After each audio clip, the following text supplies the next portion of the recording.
A strong, authentic, and grounded Christian man always carries a strong sense of conviction. He's deeply rooted in his core beliefs, especially when it comes to the things that matter most, because he's altogether different.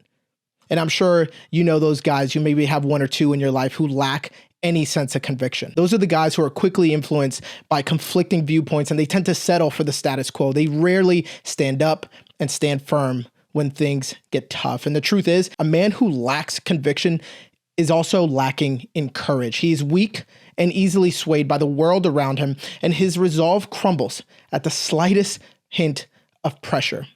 Now, on the other hand, a man of integrity, a man of grit, the man that we all are striving to be, that man is unwavering in his convictions. He can withstand the consequences of standing firm, standing his ground, even when adversity is before him. And these are the extraordinary men who never give up the fight, no matter the cost. They're always ready to march forward and engage even when things seem impossible. There's a famous quote that says, "Stand for something or fall for anything." And that simply means this: you either know what it is that you stand for as a man, or any plausible argument that presents itself in front of you that seems reasonable is something that you will fall for. Now, men also need to remember that action is the only medium to express conviction. I don't care what it is that you say you believe in. I care about what you do. You know, people say, I can't hear you over the sound of your actions. Convictions are about what you do.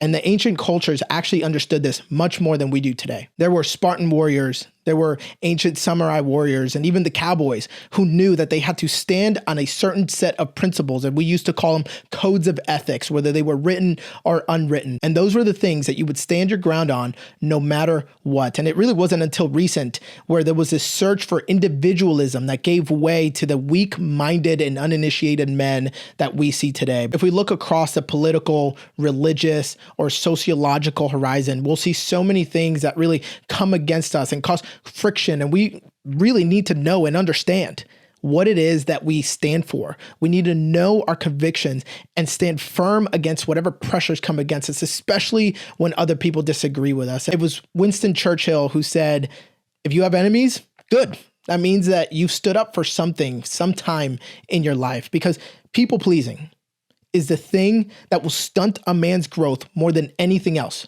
period. That should actually scare you. Maybe too many of us are uncomfortable with having enemies, having people disagree with us, having people who might not like us. But you know what? There's one thing that I will not allow, and that's allowing the fear of man to get in the way of the fear of the Lord. And this really points to the fact that our convictions are unto God. And it was Martin Luther who once said, "My conscience is captive to the word of God." You might be listening to this right now or watching it on video, and it's much easier to consume this and to consume any video that tells you what it is that you ought to think. But don't ever seek any commentary over heavenly insight, because what man has to say matters way less than what God has to say. But it takes actually a communing with God, a getting close to, a seeking out and grappling with hard topics to actually find out and test and see and discover what it is that God has for you in certain areas of your life. And understanding that even within the body, different people will have different convictions over different things. Josh McDowell once said, having convictions can be defined as being so thoroughly convinced that Christ and his word are both objectively true and relationally meaningful, that you act on your beliefs regardless of the consequences. This will always be counterculture, because to the world, everything that we do, everything that you do will look foolish. And that makes sense, because 1 Corinthians warns us that people who aren't spiritual can't receive these truths from God's Spirit. It all sounds foolish to them and they can't understand it, but only those who are spiritual can understand what the Spirit means. And this is perfectly depicted by the story of Shadrach, Meshach, and Abednego in Daniel 3. Now, to summarize the story of the fire furnace, it was when 3 Jewish men were brought before King Nebuchadnezzar and really accused of not bowing down to his golden image. And the king had questioned them and said, "Are you really not going to bow down? Because your God is not going to be able to deliver you out of my hand." And they replied saying this, "We have no need to answer you in this matter. If this be so, our God whom we serve is able to deliver us from the burning fiery furnace, and he will deliver us out of your hand, O king. But if not, Be it known to you, O king, that we will not serve your gods or worship your golden image that you have set up. Now that right there is something that takes courage, right? It takes integrity for a man to look at his accusers and to look at his punisher and say, no matter what it is that you're going to throw at me, I'm going to continue to abide by the convictions and stand firm on the things that matter to me most. And if you know how the story goes, they ended up being thrown into a fiery furnace that was turned up 7 times hotter.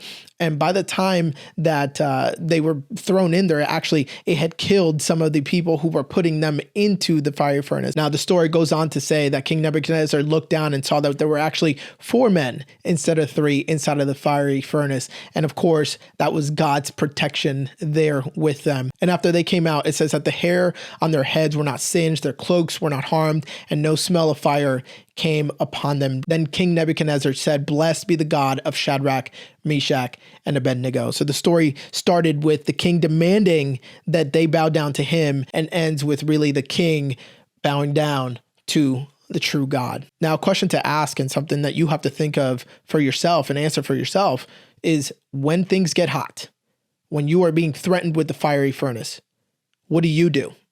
Because there's really 3 lessons that we can pull out from the story of Shadrach, Meshach, and Abednego.